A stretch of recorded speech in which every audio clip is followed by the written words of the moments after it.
એક અર્ધાંગીની તરીકે મારું જીવન જે રીતે હું જીવતો હતો એની અડધી કાળજી હવે હું તારી પણ રાખીશ. બીજું વચન એવું કહે છે કે તારા પિતાશ્રીની ઘરે જેવી રીતે તને પાલન પોષણ કરી અને મોટી કરી છે એ પછીની હવે આજથી મારી જિમ્મેદારી બને છે. ત્રીજા વચનમાં કહે છે કે તારા માતા પિતાની સાર સંભાળ હું પણ રાખીશ. તારે જે કોઈ પણ જરૂરિયાત હશે એ ચોથા વચનમાં કહે છે કે જે કોઈ પણ જરૂરિયાત હશે એ હું પૂર્ણ કરીશ.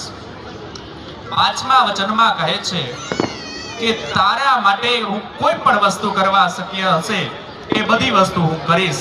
અને છેલ્લે છઠ્ઠા વચન અને પછી સાતમા વચનમાં એવું કહે છે કે હે કન્યા, તમે મને આ જીવનની અંદર મળ્યા એવા સાતો સાત જન્મની અંદર મળજો.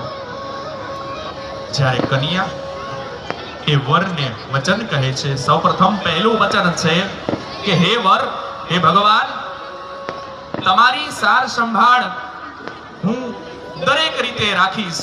તમે જ્યારે કામ ધંધેથી ઘરે આવશો ત્યારે હું ગરમ રસોઈ બનાવી અને તમને જમાડીશ.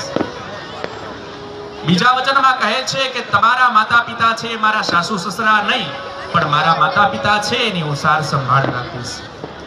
ત્રીજા વચનની અંદર કહે છે કે તમારા ઘરની અંદર જે કોઈ પણ નાના બાળકોથી લઈ અબાલ વૃદ્ધ સુધી જે કોઈ પણ વ્યક્તિઓ છે એ વ્યક્તિઓની પણ સાર સંભાળ રાખીશ. ચોથા વચનની અંદર કહે છે કે તમે જ્યાં પણ સત્કાર્ય કરશો ત્યાં હું સહભાગી થઈશ. પાંચમા વચનમાં કહે છે કે ધર્મ, કર્મ, ધર્મ, અર્થ, કામ અને મોક્ષની અંદર આપણે સાથે ચાલીએ છીએ, પણ મોક્ષ સમયે હું આગળ ચાલી. ચોથા ફેરામાં એ મોક્ષ સમયે હું આગળ થઈશ. છઠ્ઠા વચનની અંદર કહે છે કે જે કન્યાના 16 શ્રૃંગાર છે એ 16 શ્રૃંગાર હું સવારે શણગાર કરી અને તમને બતાવીશ. અને સાતમું છેલ્લું વચન એવું કહે છે કે હે પતિદેવ, સવારે તમે ઉઠશો એ પેલા ઉઠી હું તમારી સેવા કરીશ. આવા 7 વચન કહી અને બંને આગળ ડગલા માંડે છે. તો આવો સપ્તપદની વિધિ કરીએ, બંને જણાની પાસે 7 વચન અપાવીએ.